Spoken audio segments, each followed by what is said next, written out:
Good evening, everybody. Welcome to another edition of Tequila Tuesday. This is the 40th edition of Tequila Tuesday, brought to you by Sendoso, Scotty's Little Sales Club's official sending partner. What we maybe need to be working on right now is getting Sendoso to send gin to everybody, because we are here with the first lady of gin of sales and LinkedIn. I think you should have changed your title. I'm changing my byline to that. I'm changing my byline to lady of gin and sales or something like that. There's a whole opportunity there for you. Kelsey hit it. Linked gin. Linked gin. There you go. I love that, because gin is also like an old English way to say genie. And like, I'll grant you wishes.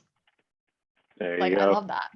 Oh, Ashleigh Early is here. She's joining us. She is the CEO and founder of The Other Sales Coach. She runs her own sales coaching and consulting business. She is also the host and CEO of a very cool podcast called The Other Side of Sales. It's not just a podcast. They also do tons of research on the industry. You may have seen some of the surveys and questionnaires that her and her partner sent out, and she can talk a little bit about that maybe, but we are very excited to have you here, Ashleigh. If you don't know, Ashleigh lives in the Netherlands, by the way. Lives in the Netherlands, so it is, I don't know what time over there, but she is a trooper. 1 a.m. 1 a.m. She's a trooper. She's having a cocktail. She's got the dog for emotional support. I'm going to get out of the way. As usual, if you've got questions, put them in the chat, message me privately. I'll take everybody's names down. We'll call on you one-on-one. We'll take you off mute, and you can ask Ashleigh your question. But Ashleigh, the floor is yours for now. Yeah. So, hi. Thanks for having me. This is Stanley. Stanley is the COVID puppy. So if he's not in my lap, he's scratching at my foot to get up. And then you'll see another fluffy one popping up. And they're both with me basically because if they hear me talking and they can't get to me, they get really upset. And my husband's asleep. So this is what you get after hours. As Scott mentioned, I'm a little bit kind of an unusual case in a lot of different ways in sales. My journey has been, I think, anything but typical. And I feel like a lot of people have that. And that's one of the reasons why I started The Other Side of Sales a couple of years ago with my then partner, Casey Jones, who is brilliant and amazing, but she's since stepped away to pursue other things and she's killing it. But Other Side of Sales is all about kind of making B2B sales culture truly inclusive so everyone can thrive. And we do that a bunch of different ways. But kind of the long and the short of it is we have a podcast that is all about highlighting underrepresented sales pros, whether it's from based off race, gender, sexual orientation, or just life experience, or doing something really crazy or cool in sales. The things that maybe don't necessarily get a lot of LinkedIn hits because they're not very controversial, but they're things that apply to everybody. It was born out of this idea that Casey and I are both looking for podcasts to listen to. And we're like, wait a minute. Literally every single podcast that we can find is run by someone who looks nothing like us at all. Like at that point, there was the Women in Sales podcast, which was run by the late, brilliant Barb Giamanco. It's now run by Lori Richardson. And then there was Selling with Heart. And that was it. And that was a co-host that was female. And that was like pretty much it in terms of podcasts. Now everyone, their uncle has a podcast, and that's great. But it just came out of like, I can't sell like Gary Vee because I'm not Gary Vee. I don't look like Gary Vee. I don't talk like Gary Vee. I don't want to be Gary Vee. Don't sell like Scott Leese. He's great. He's amazing, but I can't do everything that he can do. I don't sell like Larry Long because I don't look like Larry Long as much as I freaking love that guy. I needed to learn from people who shared my personality, shared my style, shared my instincts. And to do that, we needed to talk to I needed to see as many different perspectives and different ways of selling as possible to do what I called R&D, rip off and duplicate the best parts of what everyone else did to create my own style. So that's how Other Side of Sales was born. I now have several co-hosts. They kind of rotate in and rotate out so we can make sure we're always getting a ton of perspective in, and we're going to be relaunching the blog soon. And the blog is going to be the place to do kind of the more in-depth content around the hard topics, the really kind of hard topics, like everything what we call DEI. So diversity, equity, inclusion. We also include belonging. So if you're a manager or you're trying to figure out, okay, how do I do this stuff? How do I make sure I'm interviewing the right people? How to make sure I'm sourcing a diverse pipeline? My team's full of white people. What do I do? That's going to be the place to do that, because we tried to do a lot of webinars and it just doesn't get a lot of traction because I think nobody likes to be seen to be learning about DEI. I kind of compare it to like sex ed. Nobody likes doing sex ed in a group, but everyone's happy to read a book alone in their room. So we're trying to go, kind of our mission in 2022 is to start writing the books on DEI for sales teams, because sales is in a really unique position when it comes to DEI, because it's not just about the company that you work for, it's about your clients. As much as we hate to talk about, discrimination happens, harassment happens, and every time we've done research, it's pretty evenly split between in company and out of company. And that sucks. And companies can't control clients too much. There's more and more tools available, but we're not talking about these things as much as we need to. So kind of thinking about what to talk about tonight. I want to keep this a little bit light. Like, it's late for me. It's not terrible that I work most days between 4 and 1 a.m., between 4 p.m. and about midnight, 1 a.m. So this isn't too bad for me. This is a happy hour. But I thought I'd share a little bit of my story and then share like 6 lessons that I was sitting here waiting for tonight to start. 6 things that I really wish someone had told me sooner about sales, or that I wish I'd believed, but that someone definitely did tell me sooner. And designed to be kind of, I know this is very much the vibe of Tequila Tuesday, but designed to be kind of real talk. This is my experience. You guys have got questions, concerns. I'm not known for pulling punches. So no stupid questions, like, at all. And if you think something's stupid or you have a contra experience, I want to hear about that too, because my experience is not yours. And it's really important to make sure, again, you get your own R&D going and hear from as many people as possible. So yeah, things I wish I believed that someone told me. Yeah, there's a bunch of those. So a little bit about me. So I started in sales as an SDR for a 10 gigabit Ethernet switching company, which is remarkable when you consider that I went to college. And when I went to college, just show of hands, anyone on this call remember the show West Wing? Thank you. Okay. When I started college, I was convinced I was going to be CJ Craig. I really wanted to do like political PR. That was like, I'm going to change the world. This was right after the 2004 election. It was like, oh, well, that was a PR problem. No, it wasn't. But I got really into that. And then I got to college and I realized that despite all the money in politics, there's no money in politics. And I decided, no, I'm not into being broke and working 80 hours a week and making not even minimum wage. So I'm a year or 2 into school, and I, at the same time, decided, okay, I can, get Aaron Sorkin as God, basically. Horribly betraying my very, very obvious liberal bias here. We also did a podcast episode where we legitimately endorsed Joe Biden as well. Just, we're very open about our political leanings. But basically, when I was in the middle of college, trying to figure out what to do and stuff, and I ended up going to a private school called Santa Clara University, and I was paying a ton of money, took on all the student debt, still paying that off.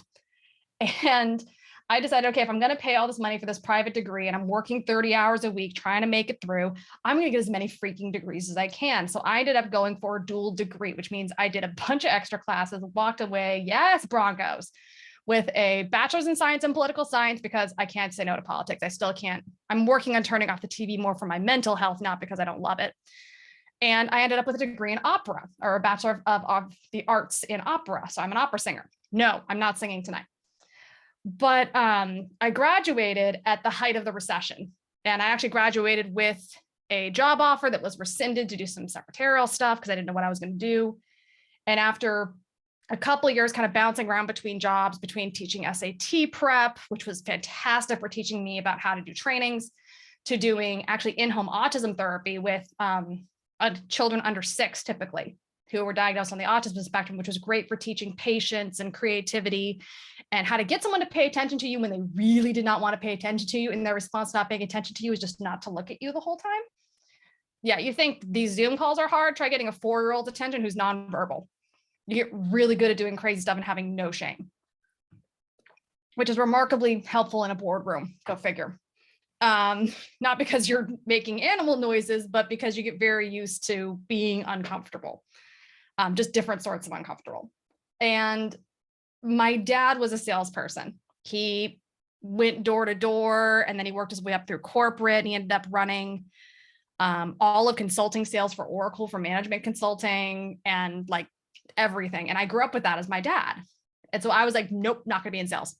He travels. He's always stressed about end of quarter. He has all these people he has to support, make sure that they hit their numbers. Because he described leadership to me as, it's not that he's in charge of all these people, it's he has to support all these people. And I was talking about that this past week, and I told him he'd given me that lesson. And he's like, God, I don't even remember giving me that time. I'm like, yeah, no, you taught me at age 10, I didn't want to be a sales leader. Go figure. Now I'm a fractional sales leader, so I am doing it anyway, but that's a whole different story. After a few years of being broke, my dad was like, no, it's time. You need to get into sales, and start off as an SDR, and found out that all that experience, the political PR, the opera, the ABA, the SAT prep, actually made me a really good natural SDR. And I had a lot of really early success. And then the company went under. And then I went to another company, and that company almost went under again. So I had to find another company, and just ended up leapfrogging and just having some good breaks, some bad breaks. Eventually moved into leadership, had, again, same thing, good breaks, bad breaks. And between 2016 and 2019, I was laid off 4 times. And when I was laid off on December 23rd, 2019, I said, fuck it, I'm not working for anyone anymore. I knew I wanted to stay in sales, but I knew I could not give my income to someone again, to another company again. They all had legitimate reasons. Some of the companies went under, some of the companies were bought, some of them were leadership switches. One was complete and utter bullshit, but this stuff happens. And it really, there really is no right path as well. And I was like, you know what? I'm going to take a few months. I'll do some consulting. It'll pay the bills. I'll figure out where I want to go next.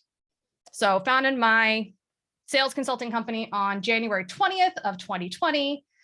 And then the world went to hell.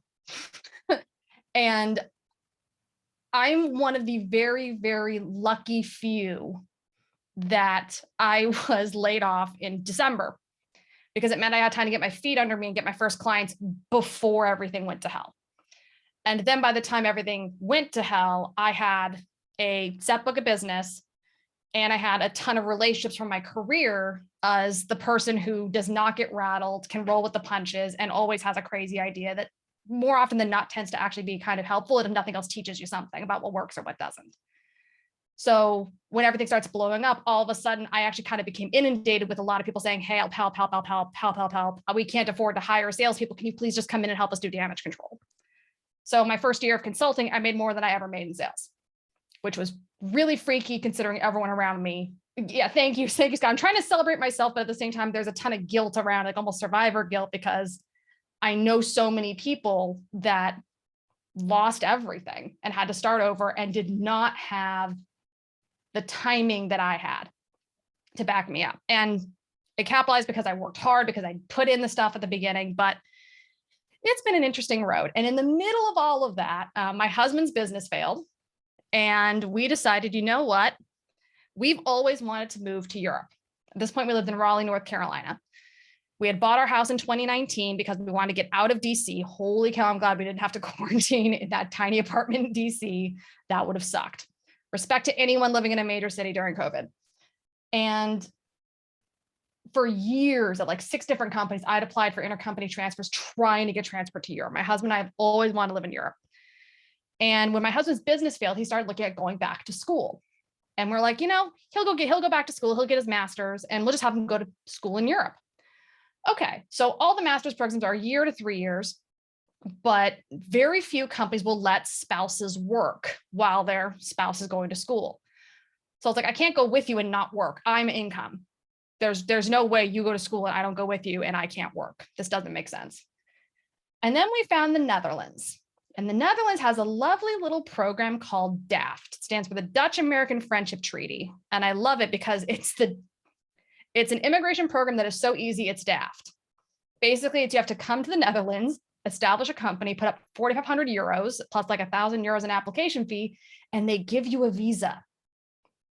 So my husband got us here for studying, and I just founded the European branch of Ashleigh Early LLC and the other sales coach.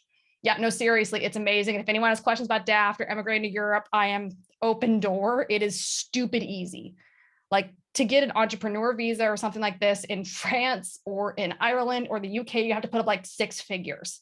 It's 4,500 euros. That's like 5,200 US. It's crazy.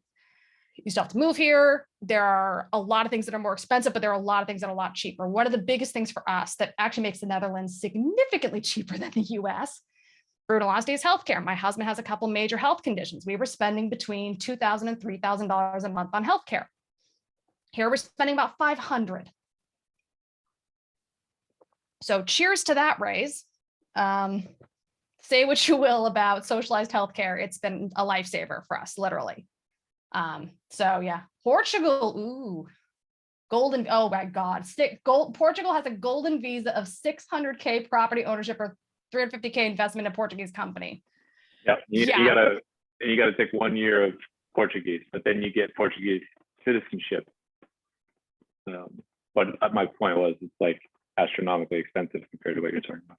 No, yeah, this is crazy. The Dutch are, I have nothing but good things to say about the Dutch. Like, they've got a reputation. They are very direct, but I mean, I'm direct. So I guess I'm just more Dutch than I realized. And John, this is the first time I've poured myself a drink at the desk. This is not the first time I've had a drink at my desk. I just, to avoid over imbibing while I'm working, I make sure to typically leave the bar downstairs. That way I have to walk to go get it. This is how I pace myself and don't get sloppy. So yeah, I love the Dutch because they're never rude. And if you think they're being rude, they're really honestly just being direct. Like, they'll be the first people to come and be like, you look terrible today. And it's not because they're making fun of you. It's like, no, honestly, it's almost like their way of saying, are you okay? Like, you look terrible. Oh yeah, sorry, I didn't sleep well last night. Oh, do you need help with it? Does your bed suck? Or were the fireworks going off outside? What's up? So, oh God, the bikes are awesome too. And the bike joke is real. Like, I've gone from someone who has ridden a bike maybe 5 hours total in her life to I ride it everywhere, and I have 2. I have my city bike and I have my non-city bike. I have turned into that person in 1 year. So now I'm in the Netherlands and I run 3 companies because I have my Dutch company, my American company, and other side of sales. And it's been a crazy ride and it's been a lot of fun. And so now 6 things I wish someone had freaking told me sooner, or I had listened to sooner. So sales specific. Okay, so number 1, and this is probably the biggest one I talked to a lot of people about early in their career. Commission attainment is not based on effort. It's based on plan design. Your commission is not in your control. It is in the control of the people who designed your plan. And if it's designed poorly, you're screwed. So honestly, like the story I used to illustrate this the best was one of my early management roles, I got poached, and I was very honored to have been poached. So I didn't look at the comp plan too closely because the OTE matched up. I had the shares. They offered a huge signing bonus. They actually repaid the company I was at what they had paid to recruit, the recruiter fee they had paid to get me. Like, it was one of those like opportunities you really can't say no to. And then I got there and I realized that the CEO and the CMO did not see eye to eye on the role of SDRs. And I was going to be an SDR manager. The CEO thought, oh, well, I don't really see why we need an SDR team, really, because the sales reps are supposed to do their own prospecting. But if we're going to have an SDR team, then fine. They have to do all the prospecting. Sales reps don't have to do anything. So they took the total like number of net new opportunities and assigned that whole number to me. Now, most companies, when they design SDR comp plans, typically the SDRs are responsible for direct attribution for about a third, maybe half, 60, 70% on the upside if there's a ton of inbound. AEs are always responsible for some. Marketing is always responsible for some. Sometimes channel, other things are always responsible for some. They literally took all of it and dumped it on my plate. The net of that was I was out of that job in less than 6 months because the comp plan meant that I never could earn more than 30% of my commission, ever. I could have worked my butt off. I never would have figured it out. So that was a good, I'm lucky I learned that early-ish in my career. That was like 3 years in instead of 10 years in. If I'd been at a company that had a well-designed comp plan for 10 years, that would never occur to me that they would design a comp plan that's not set up for me to make money, or that is designed with the best intentions, but then you get in there and you see this a lot with startups. Oh, well, okay, well, our product's awesome and people are going to love it. So they can make 100,000. They'll be able to get 5 meetings. People say yes. People want to hear about this. No, they don't. So, like these things until you get the variables in there. It's, how was this built? What did you base this on? Is there historic data behind this? Are you pulling these numbers out of your butt? If you're pulling them out of your butt, what are you going to do if these are horribly wrong? Figuring out those things. And it really comes down to the lesson there is knowing commission plans are the biggest indicator of your success or failure when it comes to your commission and your attainment. If a commission plan is designed properly, your effort will show in your paycheck. If it's designed improperly, there's nothing you can do, and you have to know when to walk away. So that's all doing your diligence up front and knowing when to walk on the back end. And it sucks. It really sucks when you have to walk because of a shitty comp plan, because it makes you look like a shitty rep. But this is why I think conversations like this are so important, because it's taking the stigma out of it. It's why pay disparity is so important to talk about. If people don't discuss the pay disparity, they don't know there's a pay disparity and it can't get fixed. If we don't talk about what a fair and an unfair comp plan looks like, how do we hold the companies accountable to them? So yeah, that's a big thing for me. So the lesson there is be ruthless, do your homework, talk to people who are there. Don't just ask like, what did your top and bottom performing reps earn last year? Because they can't even say that in most companies. Reach out and directly talk to the reps. Everyone's on LinkedIn, freaking use it. And go for current reps whenever possible. If it's a really small company from the start, get in writing that comp plans can be changed. And you can even negotiate as part of your going in that if you hit certain activity metrics, they can't give you less than 60% of comp or something like that. You can ask for that stuff. But if they're not willing to negotiate these things or let you do that hard introspection, that's not a company you want to work at. Because they clearly don't want to be, they clearly just want to set a plan and run for it. And they're going to look for people who are just going to, climb through brick walls. And sometimes the brick walls are just too big. And why are you the one who's going to be punished for it? That risk needs to be shouldered equally between the company and the sales rep. And if the company doesn't agree with that, then you don't want to work there. So that's lesson one. Lesson two, this is kind of the lesson of 2020. Shit's going to happen and the company is not going to have your back. I learned this in 2014, I think it was, when Hurricane Sandy hit New York. So I had, at that point, I was working for a cybersecurity company, and I had Manhattan and Long Island. My territory went poof overnight. And it's like, hi, can I talk to you about your network security while your freaking house is underwater? Like, no, that's not going to happen. My Q1 was toast. No chance. None at all. Like even the reps that I was supporting at that point, I was an SDR. Even the reps that I was supporting, like half of them were in FEMA trailers and they were making millions of dollars a year and their houses were just gone. So I couldn't even like send my reps on meetings if I could get them. And so they gave you quota relief and adjusted your territory and all that stuff, right? I got a 20% reduction in quota. Well, this is what I want. I'm just interrupting here a little bit. I hope you don't mind. The specifics, I think, are really important to talk about. Mm-hmm. On top of just saying like the company didn't have my back. Like you hear a situation like that is, a natural disaster, and you think, okay, adjustments will be made. So maybe you can talk about some of the things that didn't happen specifically, that could have happened and demonstrated a company having your back. Totally. No, totally fair. So I got a 20% quota reduction. So I went from, if you think, I don't remember what the exact numbers were, but I got a bit, but I was tracking at about 20% total number when they gave it to me, and they gave it to me halfway through the quarter. So I went from at halfway through the quarter looking like I was making 20% of my number to, okay, maybe I'm making 40. That helps a bit. Thanks. At that point, I was lucky enough that one of my fellow reps went on maternity leave. And they said, okay, you can cover her patch and you and her will split anything you get. So that, yeah, Brian, your face is exactly my reaction. It was her reaction too. So it was the company's way of giving her some quota relief because she was going on mat leave, and giving me some quota relief because my territory was shut down. That did not go well. This person and I are still really good friends, but it created a lot of hostility. It was not a healthy arrangement to have. And what killed me was I did the math on this a few years ago. She and I were fighting over the equivalent of about $5,000 at a company that was 3 months from an IPO. They had money. They had plenty of money. Peanuts. But they That's were like the having equivalent. That's like the equivalent of finding a nickel in my couch. Yeah, it was, I was beyond a rounding error. When I asked for help around coaching, like, hey, what else could I do? Is there anything I can do to improve my calls? Maybe I'll just focus on skill development right now. And in classic pre-Me Too, and I'm still friends with this manager, and I've called him on this sense. I was like, I'm telling this story.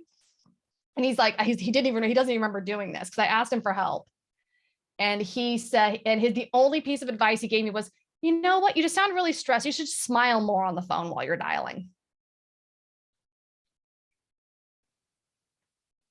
Yeah.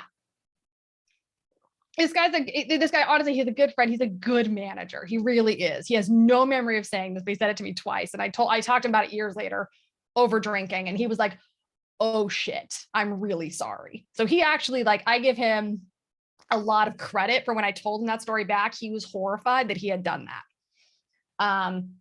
He probably does. This was also the other thing that kind of made it suck, was he took over as manager literally like 2 weeks after Hurricane Sandy hit. So this was also his first time managing people as well. And he's dealing with a problem rep where the problem is not skill, it's situation. He had no idea how to advocate, and no one else had any time to help him figure out how to advocate. And it was a team of 10 people. It was rough. So in terms of like what would have helped, actual quota relief, actual feedback, acknowledgement of the situation at all, it felt like I just became the redheaded stepchild for 6 months. And to the point where, gosh, what was it? I guess it was about 6 months later, the territory finally started to come back, but I had 6 months of subpar performance on my record. The reps all came back, and this really hurt me. The reps asked for my head. The reps asked for a different SDR. And leadership gave it to them. Leadership gave them a new SDR, and I was moved on to a new patch. The good news is my manager, I wish he hadn't given in, but what he ended up doing was he said, look, they're looking for someone to blame. You're an easy scapegoat. Shit runs downhill. I'm giving you a patch that is brand new. It's complete greenfield with reps that are desperate for a good SDR. Take this patch, kill it, and make them eat it. I did. I went from bottom performing rep to top performing rep, and to the point where I was training new reps. And the New York team asked for me back the next 3 quarters until I became a manager. When I became a manager, they insisted that all the SDRs that were supporting that region reported to me so they could get that stuff back. 1 person out of 5 on that team apologized for how they treated me. The other 4 haven't. It's life. It's also New York. You know, they do what they do. It's a very, very much a boys' club. But it was an interesting thing. But it's kind of one of those things where in hindsight, I should have if I had known, I would have fought harder for things, and I would have specifically looped in HR and said, like, this is an unfair and unequal pay situation, because it was. And especially, I hate to say it like this, but especially because I was a woman and I was one of 2 women on the team. And to have the one woman covering for the other woman while she's out on mat leave is like, oh shit, how did I not see that? There were a bunch of things there that on the surface that probably weren't intentionally dick. They were just oversights from a company that was growing too fast. But, oh God, all the bro culture. All the bro culture. And I'm really lucky too, because I've never really had to deal with any overt sexual harassment in my career. The most sexist thing, the closest thing to harassment that I've experienced in my career was actually woman on woman. And it was a boss who was threatened by me. So in a lot of ways, I detest bro culture. I'm always working to try and change it and eliminate it. But at the same time, there's been more than once where I recognize a bro on the other side of a call or as a client, and there's a breath of relief of, okay, I know you. And more to the point, I know how to work with you, and I know how to get what I need out of you. I can talk the sports. I can throw in a couple of F-bombs. I can make him feel at ease. I can get what I need out of you and move on with my day. Should I have to do that? No. But I can make that choice now in my career, whether or not I want to deal with adjusting. And in some ways, that's sales, is choosing, okay, what adjustments am I willing to make and which ones am I not? When it comes to clients, I'll make that choice because I'm literally getting paid for it. When it comes to my teams, when it comes to training, stuff like that, zero tolerance for it, and I call it out. So it's an interesting period that we're in this transition where it's, okay, do you catch more flies with honey or with vinegar? And so I have to apply both. So some other stuff around shit will happen. Layoffs. Really, a couple quick things. I say this to everybody because if you haven't been in a layoff, you will. And especially, this is mostly for the States, but this applies in most countries. Most countries other than the US have laws that say this and are really strictly enforced. In the US, they're not enforced unless you enforce them. If you are ever laid off, do not sign anything in the room, and anything they give you, pay the $100 and have a lawyer read it. They are required by law in every state to give you time to consult a lawyer. If they try to say that, oh, we'll give you 10 grand if you sign this right now, not to talk to a lawyer, that's illegal. That's coercion. They can't do it. If they ever do that, you should go ka-ching, ka-ching, ka-ching, take notice of it, try get it in writing. If nothing else, repeat it back to them and write it down, then go find a lawyer and you can sue them. Because that is super, super bad. I know a bunch of people that got screwed like that. It was, you can only get severance if you sign this severance agreement right now in the room. If you go and review this, you don't get the severance agreement. This is in California where it's like triply illegal. A couple things there too. One of my favorite things, like what kind of started this, was things I wish someone had told me. The idea that if you're a top performer at a company, especially a top sales performer, that they can't touch you. I know companies, I have seen it. I have never been it, but I have witnessed it. I've worked at companies where I know they did this. They specifically fired a top performer because they couldn't afford to pay the commission. So they got the rep to close everything. And then literally the last day of the quarter, before everything books, they let them off and they don't have to pay them the severance, or they don't have to pay them the commission. So this all comes back to looking at a good commission plan. A good commission plan will allow you to collect commission based off what you've earned, not based off of when the client pays or stuff like that that's out of your control. So like, I know a few people that ended up having to go back and get things involved just to get what, they did everything right. And then based off when the company chose to terminate them, the company chose to terminate them in such a time to minimize the amount they could pay those sales reps. That is a very common thing to do. It sucks, but it's something that happens a ton. And it really distressed me. And I saw a lot of this in 2020. I walked away from 2 clients when they came and chatted with me like, okay, hey, so how do we handle this? And they told me, and they literally, I was sitting in the room and they were talking about doing this, and finance is in the room and finance is advising on how this works. And I'm like, if you guys do this, I'm out. And they're like, well, we're going to do this. I'm like, okay, great. We'll prorate it up to this point. No, bye. I'm out. It's really bad. Scott put them fine print in the chat.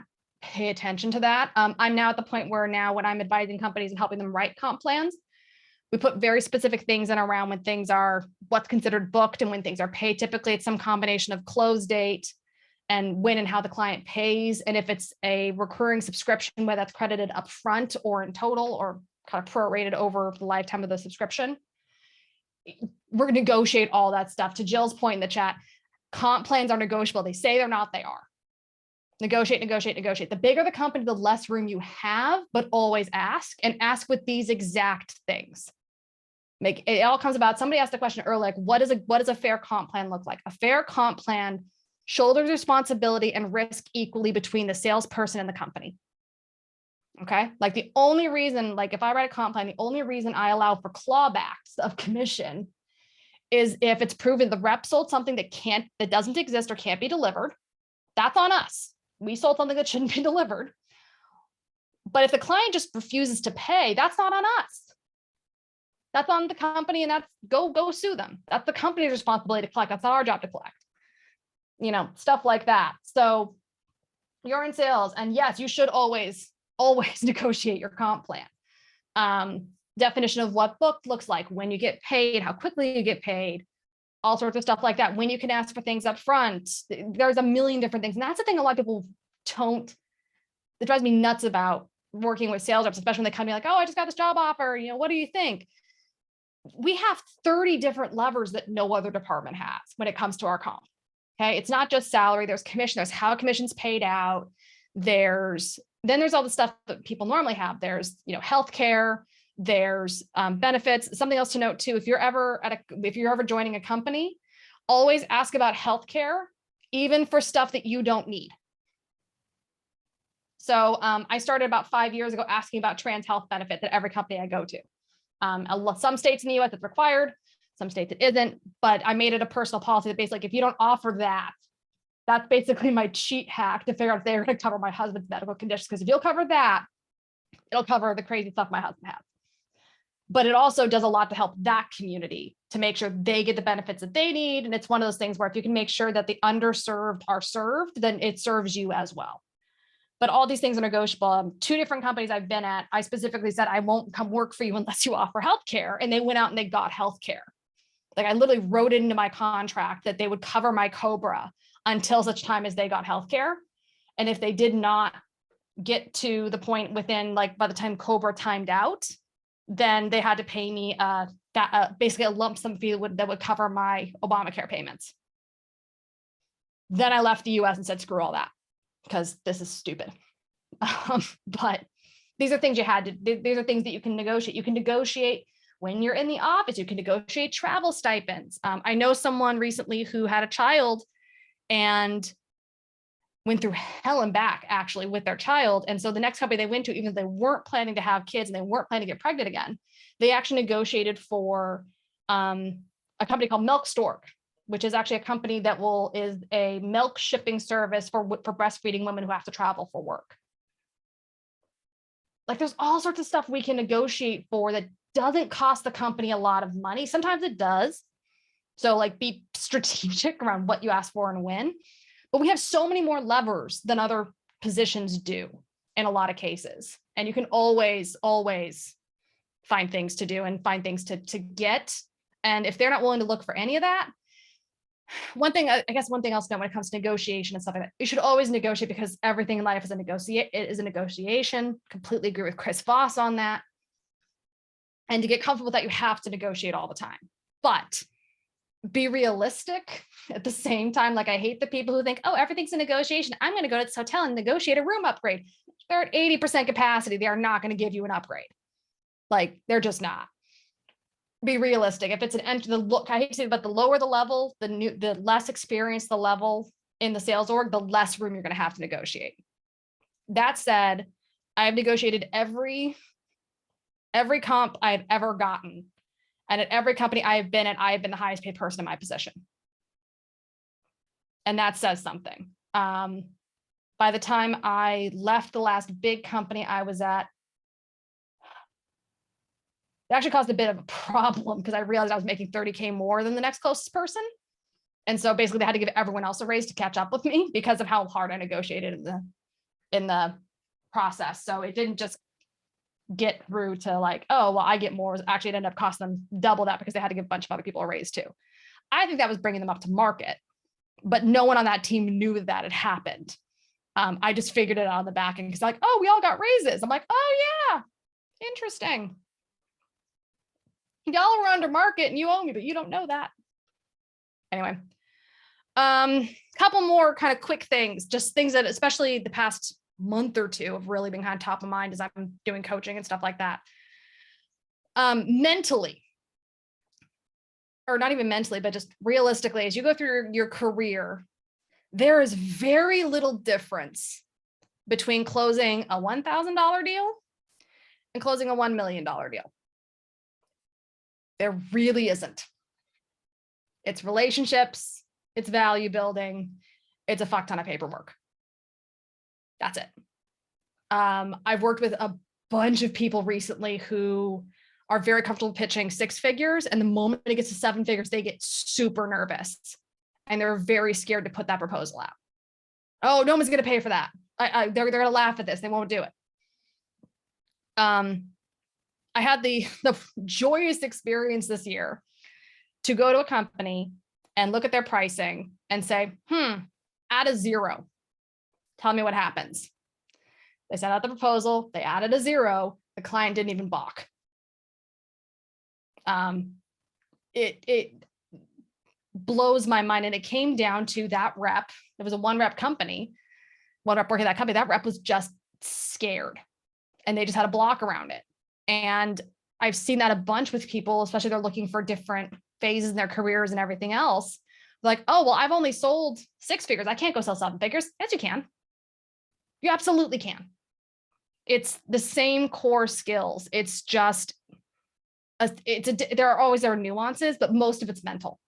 So if you're looking at making that jump to enterprise, don't hesitate because the payout's so much better. It's a very different life. There are nuances of skills and relationship building and time management that are different. Not everyone's going to survive there and be happy there. But if you've got the skills and everything, don't second guess, just do it. And that brings up kind of the next point, which is point 4 now, I think. Everyone is better at a different type of sales at a different step in the sales process. And I think this has been really killing me the past 6 months, especially as I've noticed a few people leaving sales after 6, 12 months struggling to find a job or having 2 or 3 jobs that went bad.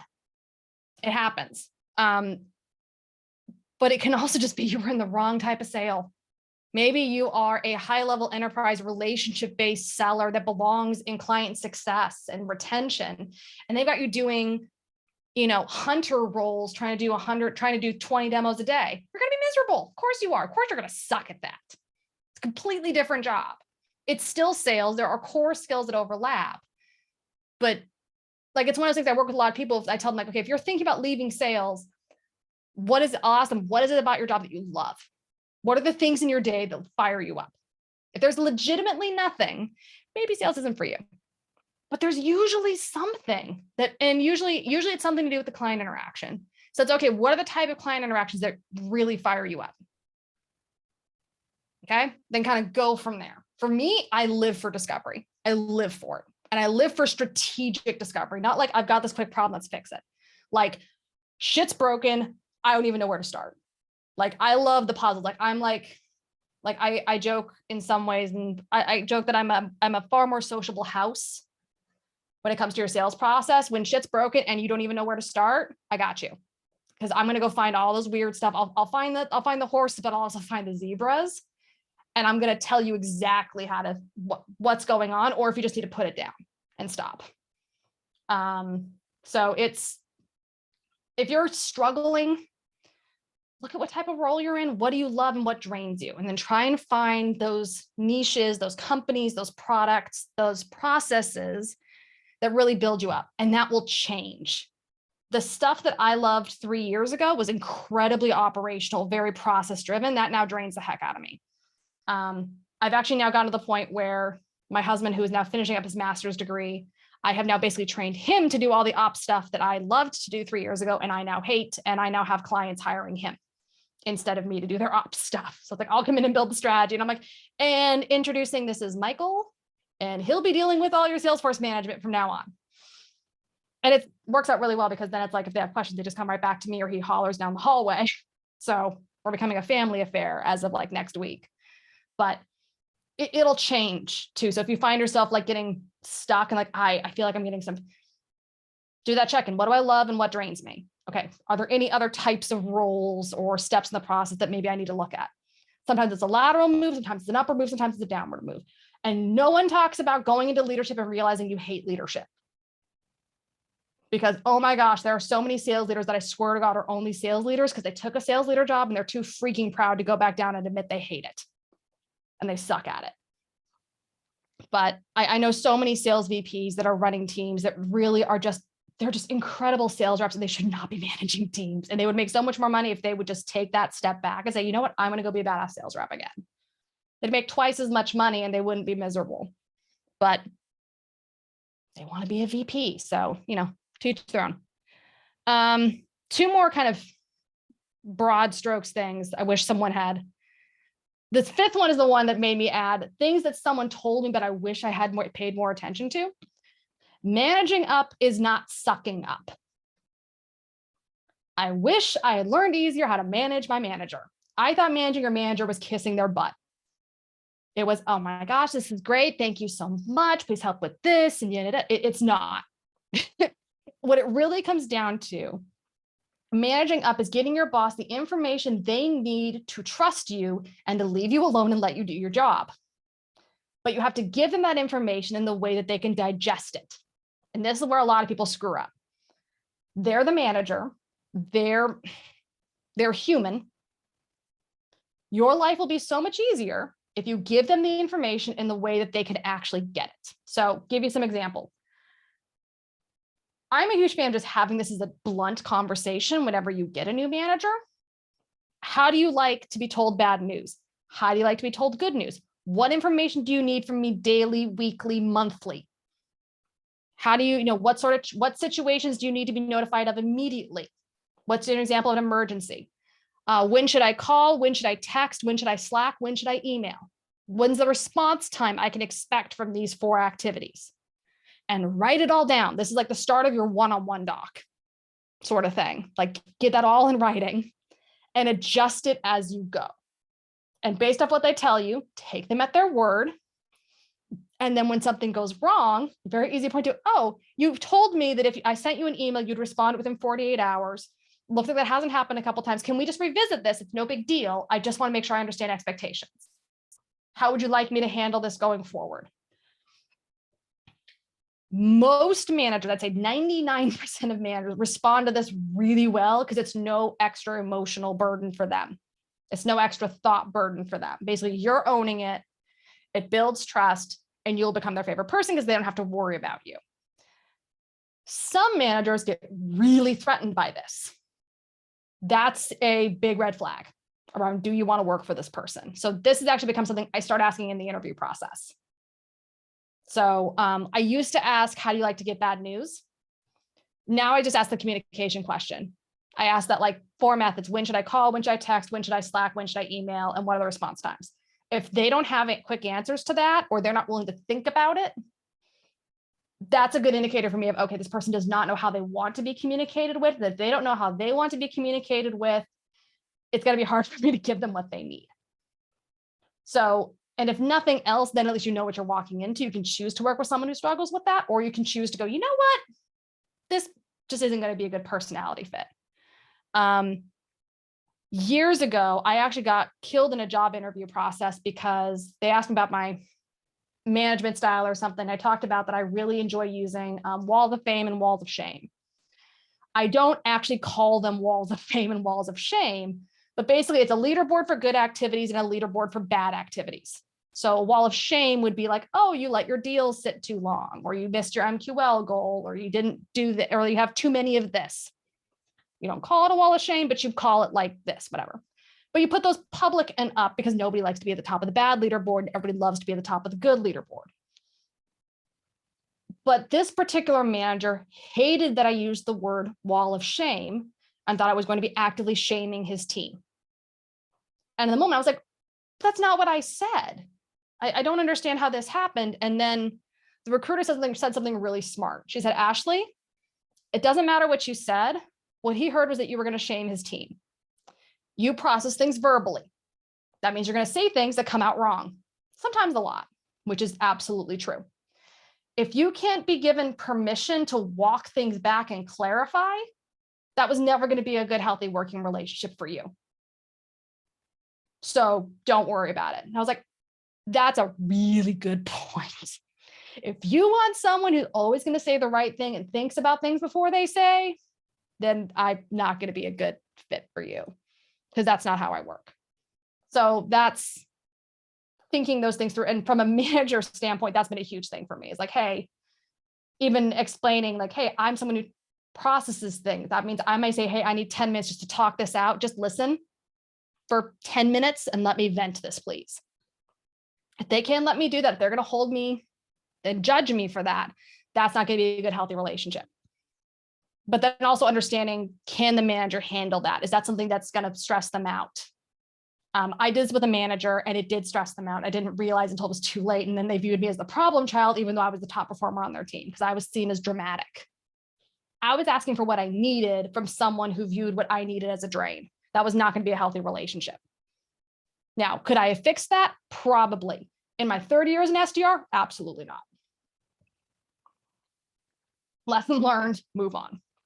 So that's kind of the big thing, is ask what they need, give them what they ask for, and deliver it in a way that works for them.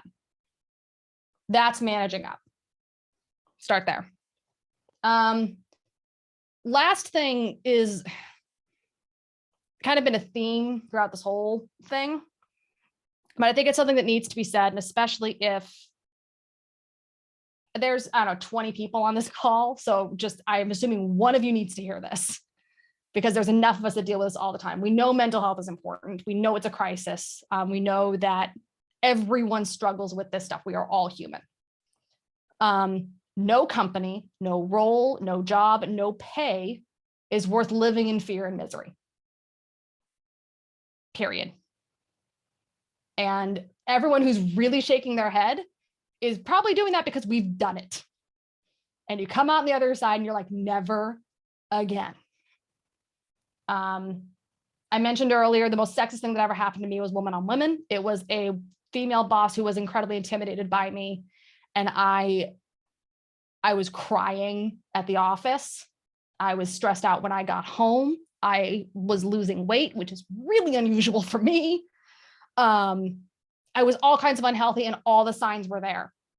The signs I coached other people on in my spare time. I could not see them in myself. And it took things getting to the point where they put me on a bullshit PIP, and for me to snap out of it, realize what was going on, and then start standing up for myself. And that it turned into a resignation, termination, because I had to go to them and be like, this is a constructive dismissal. This is fucking illegal. Pay me my money. I'm out. But it sucked because that was one of the best companies I've ever worked for. And it broke my heart because that one woman spoiled it. And it still pisses me off. My husband still looks at their stock price and gets really pissed. But I really try to get him not to. But it's not worth it. I really wish I'd walked 6 months earlier. I really wish I'd walked. I would have been a lot healthier. I would have been a lot happier. It would not have hurt anything. Literally wouldn't have hurt anything. Like I would have lost maybe 20K in stock. Shoot, I probably would have made at least that just in commission from being somewhere happier that actually paid me on time. And it's really scary when you're in the moment. So for whoever is on this call, who is in that moment of, oh shit, am I there? Reach out to somebody else. The big thing I learned from that was know your deal breakers and communicate them to other people. Your partner, your parents, your other sales friends, people on this call. Get together with like your friends and make a little pinky swear pact of like, these are my deal breakers. If you see me doing this stuff, smack some sense into me so I know to get out. No job is worth it. So that's a big thing. And yeah, Francois, you really said there, companies do not care about you. God, I had this great epiphany in early 2020. This was like one of my, I thought it was one of my genius moments. Like, it was like, oh, that's a really good point. We all talk about blue collar and white collar work, right? Blue collar is defined as like manual work, right? It's companies renting bodies. Okay, you come in, blue collar, you put in the hard day's work, you go home. Not very mentally stimulating. It's physical work, right? White collar, they're renting our brains. That's all they're doing. They're renting our brains. They get our brains for 8 hours, and then we go and we use our brains for whatever else we want to do the rest of the time. It's a transaction, and we have to watch out for ourselves, and we have to protect that moneymaker so it can last a full career. They don't own it all the time. They only own it 8 hours a day. Shout out to everybody who holds the line at 8 hours, by the way. One of the biggest reasons Mike and I wanted to move to Europe was specifically for work-life balance, because I suck at it. And that's not healthy, and I'm working on it. But like, I'll tell you this, in the States and on calls like this, I'll talk about the fact that I really need a vacation. I freaking moved to Europe and I haven't taken more than, up until this break between Christmas and New Year's, I had not taken more than 5 days off since 2017. I hadn't taken more than 2 weeks off since 2014. That includes Christmas, holidays, everything. And I always kind of was like a little like, I work hard, I'm committed to my job. I was on a call last week with a company I do some contracting for, and we were working out dates. And I was like, yeah, I'm going to take a vacation sometime in the spring. I'm still figuring out dates with COVID and stuff. Oh yeah, family equals free labor. Anytime someone says family in a job posting, that is a giant red flag now. It's like, it's the same way when they talk about like open bar in the office. Run. Taps in the office, bro culture. Watch out. I was talking with this French company. I mentioned I'm going to take some time. She's like, oh, what did you do for your vacation last year? I was like, yeah, I didn't really do one. I had just moved to Europe. I had to work, the whole thing. I had to pay for this move. And she's like, when was your last vacation? Oh, I don't know. I was like 2016. And I said 2016. And I watched her. She was just like, her face went white. She's like, that is the saddest thing I have ever heard. Tell us when you're taking your vacation. We will make sure no one books you. And I was like, and I'm laughing. But at the same time, I'm like, that's really fucked up that I'm sitting here like, oh, haha, it's funny. And they're like legitimately offended on my behalf and wondering about my sanity that I haven't done this. And it was this moment really over the holidays when I took the time off of like, I don't have to work.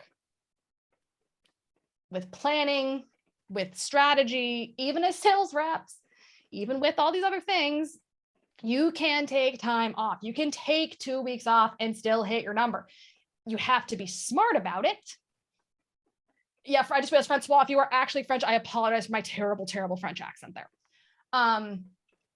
But yeah, I wish she was smoking. That would have been amazing.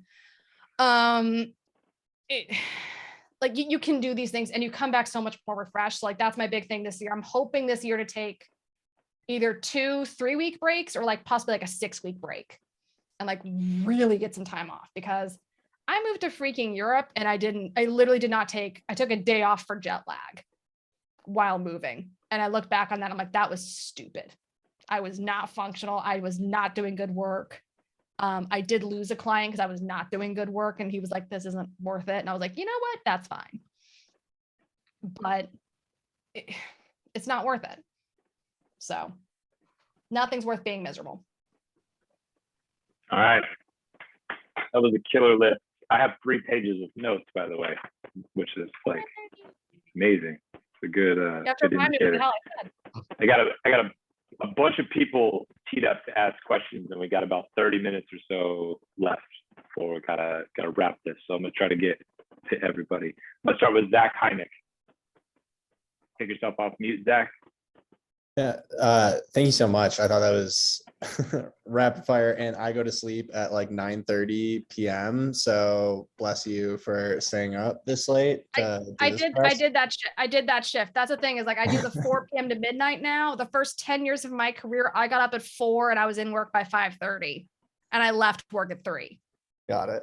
I did the morning shift for like 5-7 years. I hate the morning shift, and I do not get along. Evening shift, we got this. But just quick, I wanted to ask, because it does feel like I've been on so many teams, especially now that I'm at like a larger company where there are a lot of different reps out there. There's 1 or 2 reps who are crushing it, like 200, 300% of quota. Everyone else is mainly just at quota, struggling, doing close to it. And that feeling that there's just more reps than pipeline available. And you even just kind of answered it pretty point blankly of they're letting go of people to avoid commission payouts, which I think answers my next question. But is that something that even companies and VPs of sales are strategically thinking about of, is there a downside to having all of my reps being high performers and to be above quota and to create a environment, if you were creating your own sales team where like maybe that's not the best tactic because you want people to be struggling. So I was just curious if you had any insights on that. It's kind of new school versus old school. So new school is you can I think about this, the best way to illustrate this in my mind is actually by looking at SDR comp. This is my quick gut check on like whether or not a company understands new school sales versus old school sales. If you believe that paying your SDRs above average, and not just above average, like well above average, like top 20% for your region. So like think SF, these are SDRs who entry level are making 90K plus OTE, with at least 70% of that being salary. And a commission plan that's set up in such a way that 90% of people hit 90% of the time. Those individuals are never going to worry about rent. All they're going to care about is earning for the company. That's new school sales. New school sales believes you get better performance out of people when they're not worrying about that bottom tier of Maslow's hierarchy of needs. Old school sales says you want people hunting for rent, and people perform best when their little ass is on the line. Science and psychology says that's bullshit. And what that results in is a lot of very, very unhealthy things, but more than anything, a very unstable business. The problem is that's how business has been done the majority of the past 40 years. Look at Mad Men, look at Wolf of Wall Street, look at Wall Street itself. That's how Wall Street ran for most of its existence. So VCs and all the people who've been doing this for 30 plus years, that's the only way they know. The math, the studies are out there, the examples are out there. Salesforce actually is one of the better examples. There are tons of companies now, there are more and more that understand paying people a living wage. They're not stressed about basic necessities, gets better, more stable performance, more longevity, lower turnover, which results in better performance, period. That said, there are people who just don't get that.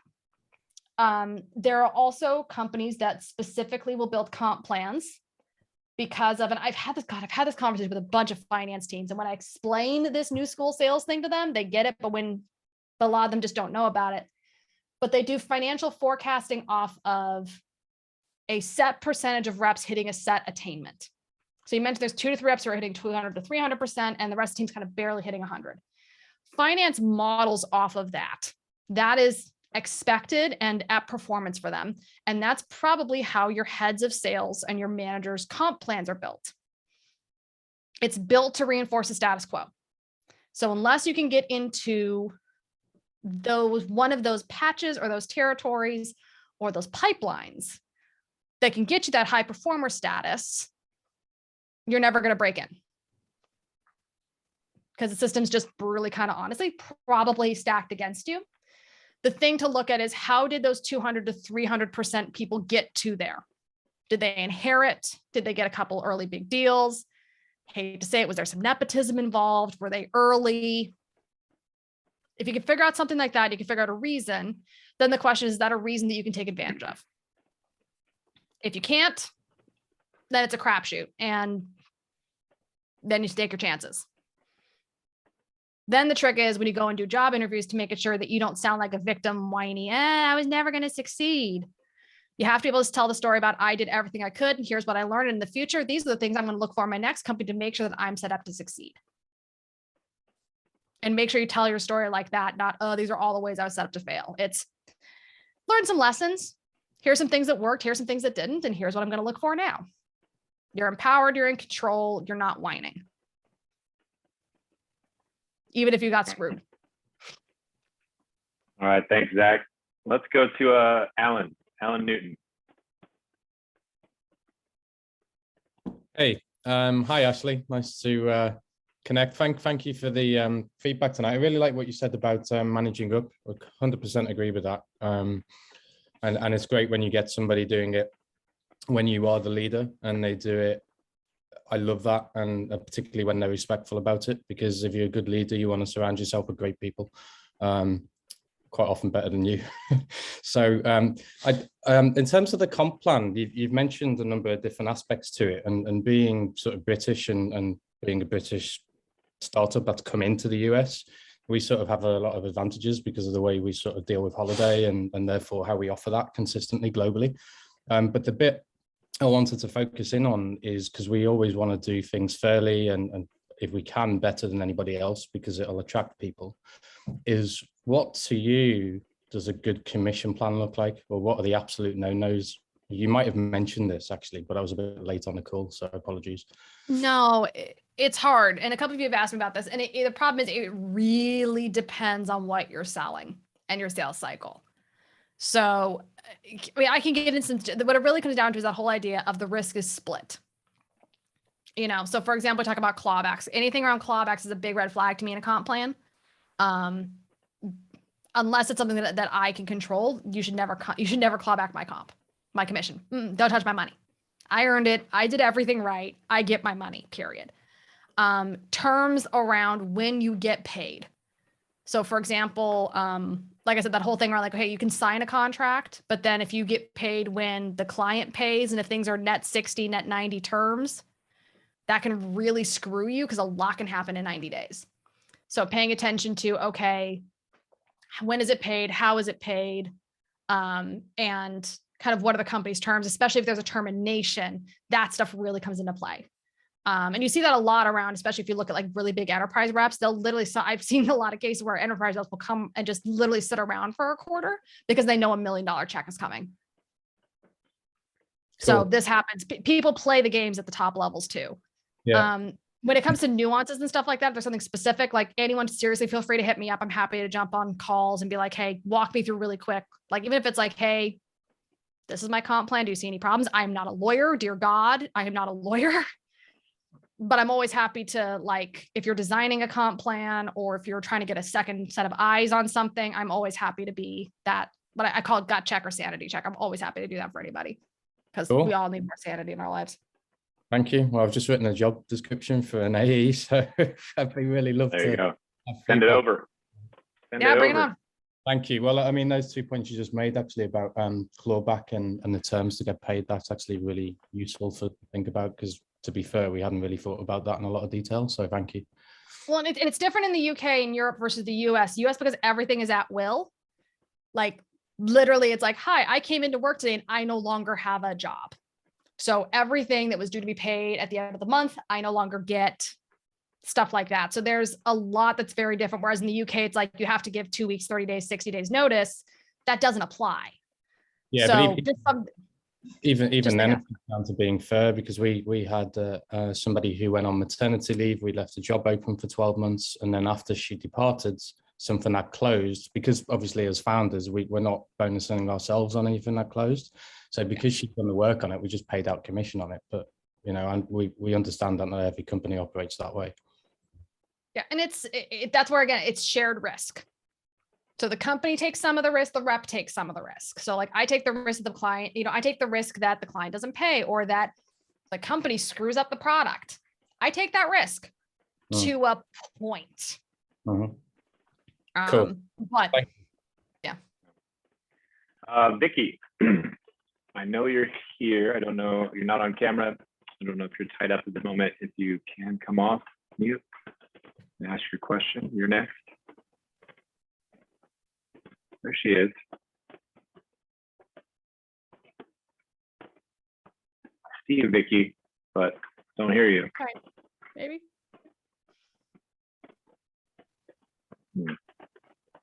Might have lost her. Sorry for a second. There she is again. She's trying. She's trying. Okay, I'm going to go to Lori Dunn, and then we'll come back to Vicky. I'll give Vicky some time to sort out her situation. Go ahead, Lori. Hey, Ashleigh, thanks for being here. Of course. I have a question for you about when you don't have a history there. I'm first time doing this. I'm the first person in the company. I will be hiring people underneath me in a few months. So I'm curious how to make the comp plan when there's really no previous reps to base the comp on, right? I have industry standard base in OTE, but I don't know if we're going to be able to hit that base to start. I'm sure I need to. So when it's a prayer, how do you start? You start by having a very honest conversation with finance. Hi, finance. We're going to eat it for at least 2 quarters. At least, possibly a year. Okay. And we're going to, and when I say eat it, I mean, this role is not going to be profitable.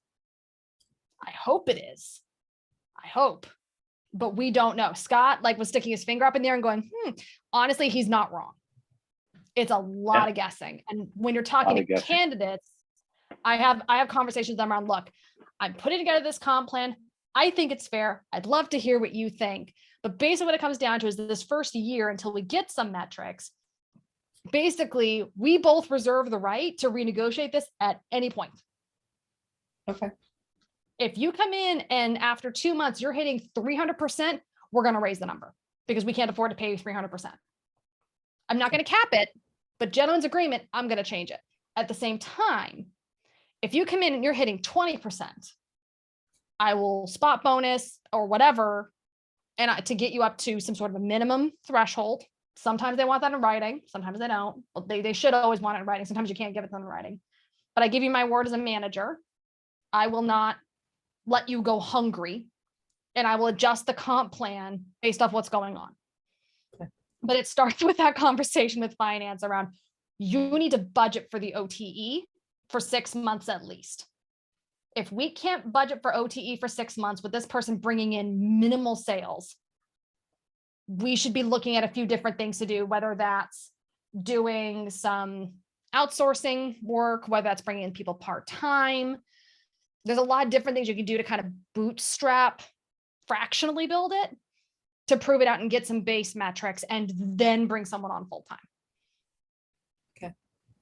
And when it comes to like writing out the language of all this and stuff, like hit me up. I can give you the template I wrote like last week. Like, hey, here's a basic like legal term that I think is pretty fair. Thank you, Ashleigh. Again, not a lawyer, run everything I say by a lawyer, make them review everything I give you, yada, yada, yada, yada. Don't trust the crazy lady. Francois. I got 2 more. I got Francois and then Taylor. And Go ahead, Vicky. Francois. Well, Vicky said that you already actually answered her question. Oh, lovely.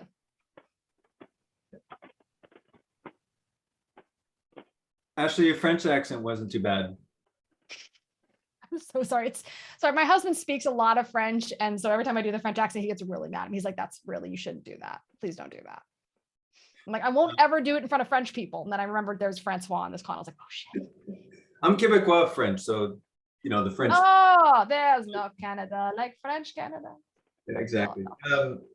I'll send you some good jokes about the French that you can share with your husband. But I just have one real quick question. Like you mentioned, your dad was in sales, and I think you mentioned a little bit that he said, "Hey, it's time." But I'm curious, like along your journey, how many times you've tapped him on the shoulder? And I'm also really curious because of the world he came from, how sometimes you've kind of gone, oh, like how you see things or do things is so different, or maybe just some like insights or observations. Just really curious.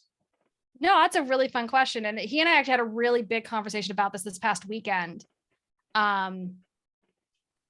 Really interesting. It's the first time we've really kind of done a career retrospective with both of us. More than anything, he's been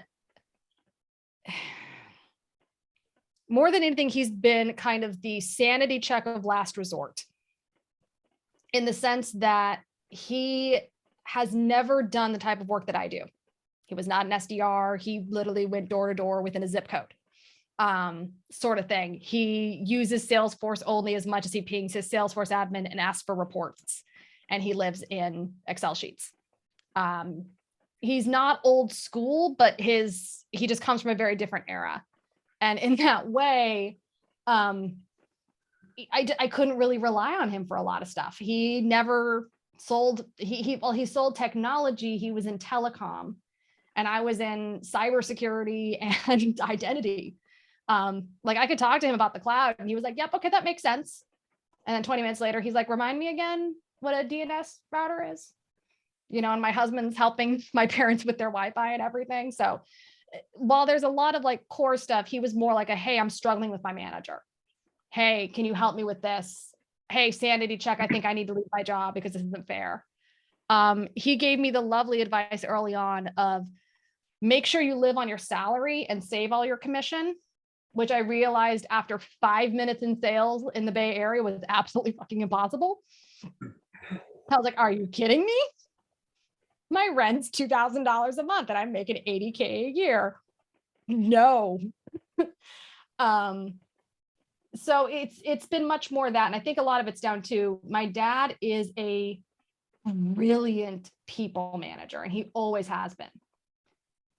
I got a lot of success early on because of my training specialization, as it were. So it's a lot of similar but different. So I'm very much my father's daughter, but I've applied it in completely different ways. And a lot of that very simply because I am his daughter.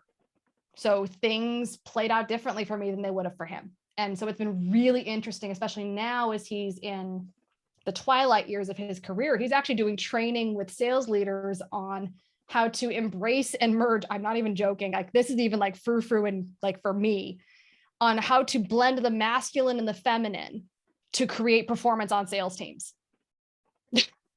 It's brilliant stuff. But it's very kind of next generation sort of things. And it's being delivered by a 60-year-old white guy who goes to sound bathing classes and meditates every day and does all these wonderful things. Sound bathing? It's a thing with like bowls and it purifies. I don't, yeah. I know what you're talking about. Yeah, he's done chakra dinners. His wife is amazing. She does empathic healing. They're really into all that stuff, and I love them for it because they're happy to tell you about it, but they don't shove it down my throat. Because my response to that is, "Oh, healthy eating. That sounds good. Can I have some vodka with that?" Which is hysterical because like no one in my family. We've talked about drinking a ton on this, but like no one in my family is into like this side of life. Everyone else in my family is very granola, as I put it. So I'm the wild child. I like how this question went. It ended perfectly, Scott. Yeah, it did. Good. Yeah. It's the sound solid experience sales advice coupled with a little bit of degeneration and perfect like comedic timing. That's Ashleigh. It's very much the creation of her parents. Oh. All right, thanks, Francois. Taylor Evans, you're gonna wrap this up tonight. Yeah, now I feel like a jerk following up that question because I feel like that should be how we end the night. But I'm just looking to well, first, thank you, Ashleigh, for everything that you presented, and really just wanted to go back to what you were talking about when you were talking about managing up. I have one of those bosses that's metaphorically gone out for a pack of smokes and really hasn't gone back in regards to communication. And so I was just hoping that you could just repeat what you were talking about with the communication style whenever you're asking bosses during the interview process, so you can understand where they're going to be coming from. Yeah, it comes, so like the indicator for me is asking about like, how do they like to be communicated with in terms of the method? So some people are very text positive, some people are very text averse, stuff like that. So figuring out kind of stuff there. When you're dealing with a boss that has gone out for a pack of smokes, the way I phrase that more is like, hey, if I need something from you, how do I get a hold of you? If I need something by the end of the day, how do I get you? If I need something within an hour, how do I get you? If we're about to lose $1 million deal, if I don't talk in the next 10 minutes, how do I get you? And it's having those conversations. And then it's having them following that up with, okay, so here's how I defined those situations. Here's how I defined an emergency. Are you okay with this? Write it up, keep it in a communal doc. And then when they don't follow up, it's, hey, it sounds like we need to update this. When do you have time? And do as much of these requests as you can in writing. Slack, email, text, anything you can document. Because at some point you will have a boss be like, you didn't tell me. It's like, receipts. Yes, I did. And I did it exactly the way you told me to tell you. Okay. Even as a manager, I've had people do this to me. Because I was like, you were supposed to tell me. And they're like, you defined, I did this, and you told me to do this and da-da-da. And I was like, oh shit, you're right. I was wrong. Okay. Sometimes people are more stubborn than others. Very true. Thank you. Sure. All right. Again, thanks everybody. Assholes. Thanks everybody for being here, and especially thanks to Ashleigh for hanging out, spending some time with us. Do you want to leave everybody with any last words and thoughts? And I want to thank Sendoso once again for sponsoring Tequila Tuesday and making these happen. Ashleigh, thank you so much. What do you want to leave everybody with? Any last thoughts? I think the biggest thing is just this job is awesome. We talked about all the negative and stuff tonight, but like I really encourage you guys, like as a matter of like aftercare, self-care, like we get off this call, like write down one awesome thing that happened today or the last time you just felt so proud of your own work. And make sure you've got that running list, because as much as there's crap, there's a lot of really fun stuff that we get to do and really cool impacts that we get to make on people's lives. So as much as we talk about how to protect ourselves and get the most out of things, like remember the fun stuff too. That's great advice. Not easy to do either. I suck at that, to be honest with you. Try, but I'm not that great at it. Thank you. Thanks, everybody. Thanks for having me. All right.